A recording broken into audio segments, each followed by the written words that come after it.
கர்த்தருடைய பரிசுத்த நாமத்திற்கு மகிமை உண்டாவதாக. கடந்த பகுதியின் தொடர்ச்சியை நாம் பார்க்க இருக்கிறோம்.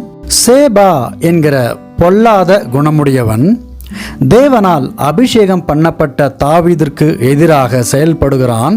சேபாவிற்கு முன்பதாக தாவீதின் சொந்த மகனே தன்னுடைய தகப்பன் என்றும் பாராமல் தகப்பனை கொல்லும்படியாகவும் தீவிரமாய் வந்தான்.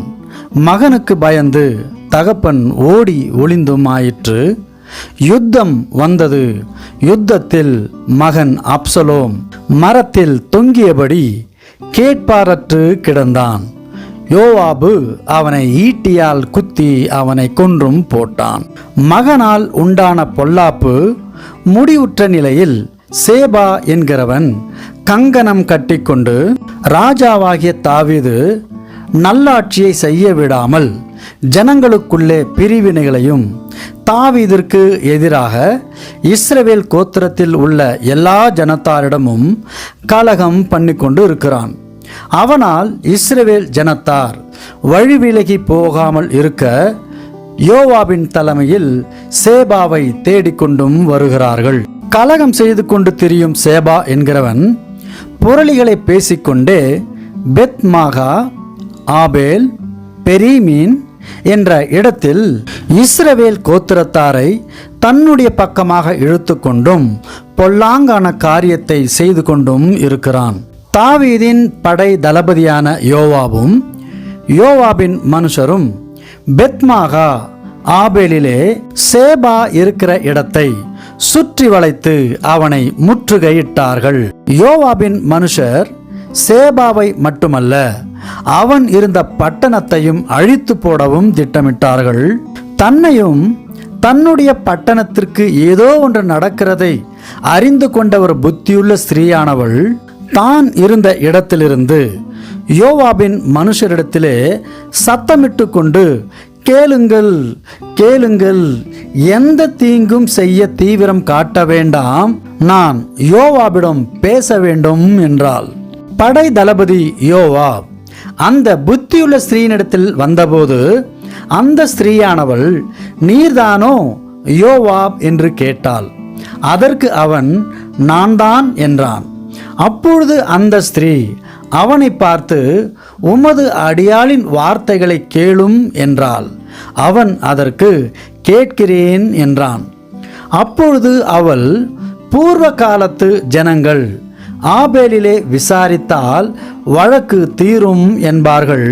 மட்டுமல்ல, அந்த புத்தியுள்ள ஸ்திரீ சொன்னது என்னவென்றால், இஸ்ரவேல் தேசத்திலே நான் சமாதானமும் உண்மையுள்ளவளாய் இருக்கையில் நீர் இஸ்ரவேலிலே தாய் பட்டணமாய் இருக்கிற ஆபேலிலே அந்த பட்டணத்தை நிர்மூலமாக்க பார்க்கிறீரோ? நீர் கர்த்தருடைய சுதந்திரத்தை விழுங்க வேண்டியது என்ன என்றால். அதற்கு யோவாப் புத்தியுள்ள ஸ்திரீக்கு பிரதியுத்தரமாக, நீ நினைக்கிற விதமாக பட்டணத்தை அழிக்க நான் வரவில்லை. அப்படி அழிக்கிறது எனக்கு தூரமாய் இருப்பதாக தாவீதின் சேனைகளாகிய நாங்கள் இங்கே வந்ததற்கான காரணம் உண்டு. அது என்னவென்றால், பிக்கிரியின் குமாரனாகிய சேபா என்னும் பேருள்ளவன் ராஜாவாகிய தாவீதிற்கு விரோதமாக தன் கையை ஓங்கினான். அவனை மாத்திரம் ஒப்பு கொடுங்கள், அப்பொழுது பட்டணத்தை விட்டு போவேன் என்றான். அப்பொழுது அந்த ஸ்திரீ யோவாபை பார்த்து, இதோ அவன் தலை மதிலின் மேலிருந்து உம்மிடத்திலே போடப்படும் என்று சொல்லி அவள் ஜனங்களிடத்தில் போய் புத்தியாய் பேசினதினால் அவர்கள் பிக்கிரியின் குமாரனாகிய சேபாவின் தலையை வெட்டி யோவாபினிடத்திலே போட்டார்கள். அப்பொழுது அவன் எக்காலம் ஓதினான். அவரவர் பட்டணத்தை விட்டு கலைந்து தங்கள் கூடாரங்களுக்கு புறப்பட்டு போனார்கள். யோவாபும் தாவீது ராஜாவிடத்திற்கு போகும்படி எருசலேமிற்கு திரும்பினான். யோவாப் இஸ்ரவேலில் உள்ள எல்லா இராணுவத்தின் மேலும் யோய்தாவின் குமாரனாகிய பெனாயா கிரேத்தியர் மேலும் பிலேத்தியர் மேலும் தலைவனாய் இருந்தார்கள். அதோராம் பகுதிகளை வாங்குகிறவனும் அகிலூதின் குமாரனாகிய யோசபாத் மந்திரியும் சேவா சம்பிரிதியும் சாதோக்கும் அபியத்தாரும் ஆசாரியர்களுமாய் இருந்தார்கள். யயீரியனாகிய ஈராவும் தாவீதிற்கு பிரதானியாய் இருந்தார்கள். இந்த பதிவில் நாம் கவனிக்க வேண்டிய முக்கியமான காரியம் என்னவென்றால், ஆபேல் பெத் மாகா என்கின்ற நகரத்தில் உள்ள ஒரு ஞானமுள்ள பெண் முக்கிய பங்கை வகிக்கிறார். இந்த நிகழ்வு சேபா என்ற புரட்சி செய்பவனை தாவீது ராஜாவின் படைகள் தேடிக்கொண்டு வருகிற பொழுது அந்த பட்டணத்தில் உள்ள எல்லா ஆண்களும் அமைதியாக வேடிக்கை பார்க்கிற பொழுது இந்த புத்தியுள்ள ஸ்திரீயோ அமைதியாக இராமல் தன் பட்டினம் அழியக்கூடாதென்றும் தைரியமான பெண்ணாகவும் புத்தியுள்ள பெண்ணாகவும் தன்னை குறித்து சாட்சி சொல்லுகிற பெண்ணாக இருக்கிறார். தன்னை குறித்து சாட்சி என்ன சொன்னாள் என்றால், இஸ்ரவேலிலே நான் சமாதானமும் உண்மையுள்ளவளாய் இருக்கையில் தான் வாழ்கிற பட்டினமான ஆபேல் பெத் மாகா என்கிறது இஸ்ரவேலிலே தாய் பட்டணமாய் இருக்கிறதை நீர் நிர்மூலமாக்க பார்க்கிறீரோ என்று ஒரு சேனை தளபதியை பார்த்து ஒரு புத்தியுள்ள ஸ்திரீ கேட்கிறார் என்றால் இது ஆச்சரியமாக பார்க்க வேண்டிய விஷயமாகவும்,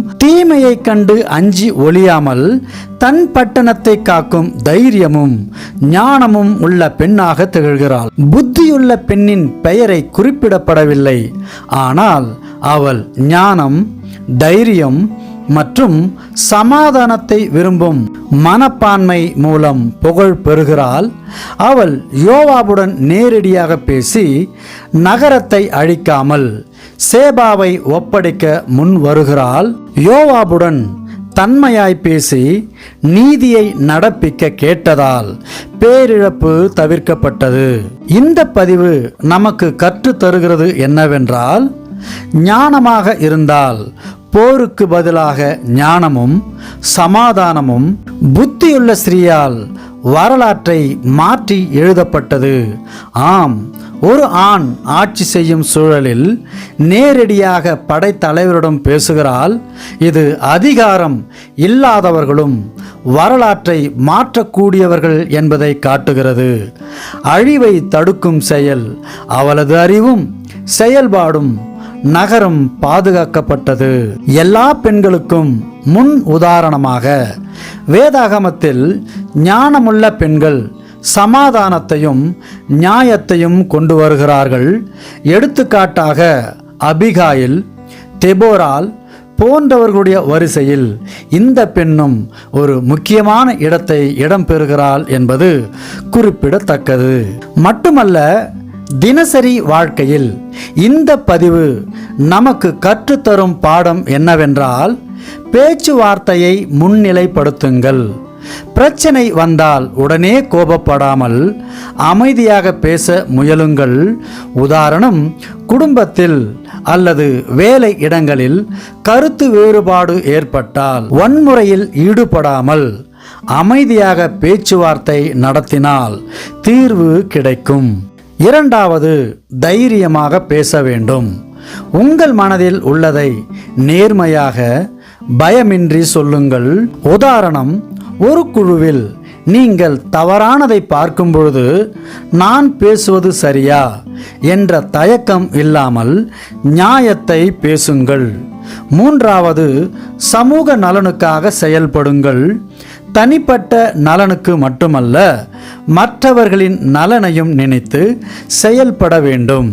உதாரணம், உங்கள் தெருவில் சுத்தம் இல்லையெனில் நான் மட்டும் ஏன் சுத்தம் செய்ய வேண்டும் என்று நினைக்காமல், நம்மால் எந்த அசுத்தமும் குப்பைகளும் தேவையில்லாமல் போடாமல் தவிர்த்து சுத்தமாக வைத்துக் கொள்வது அவசியம். நான்காவது, ஞானத்தை வளர்த்து கொள்ளுதல்.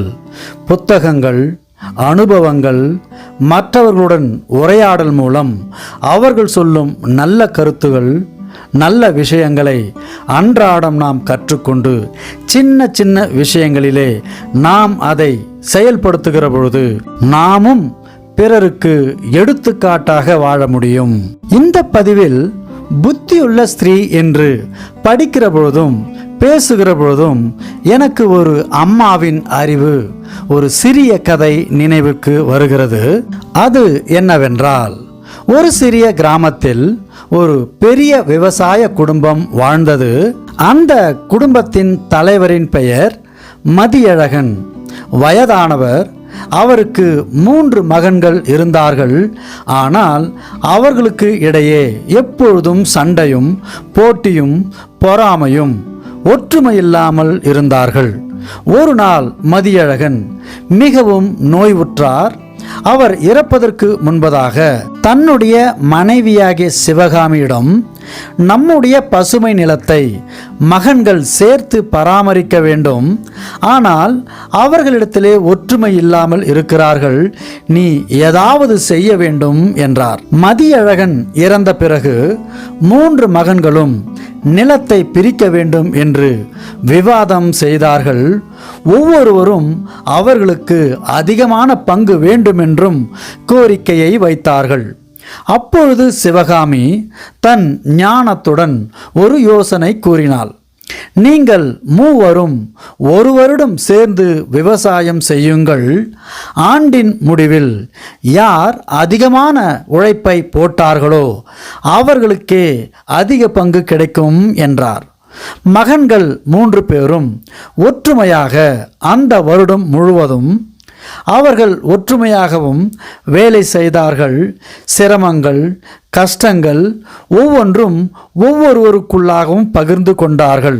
1ஆம் ஆண்டு விவசாயத்தினால் அவர்களின் ஒற்றுமையின் பலனை உணர்ந்தார்கள். ஒற்றுமையால் நாம் 3 வெற்றி பெற்றோம், நாம் பிரிக்க வேண்டாம், அதற்கு அவசியமும் இல்லை என்றார்கள். சிவகாமி என்கின்ற தாய் புத்தியுள்ள ஸ்திரீயாக இருந்தால் குடும்பத்தையும் சமூகத்தையும் வழிநடத்தும் சக்தியாக விளங்கினார்கள். மட்டுமல்ல, அறிவும் அமைதியும் கொண்ட அந்த பெண் சண்டையை சமாதானமாகவும் மாற்றினார்.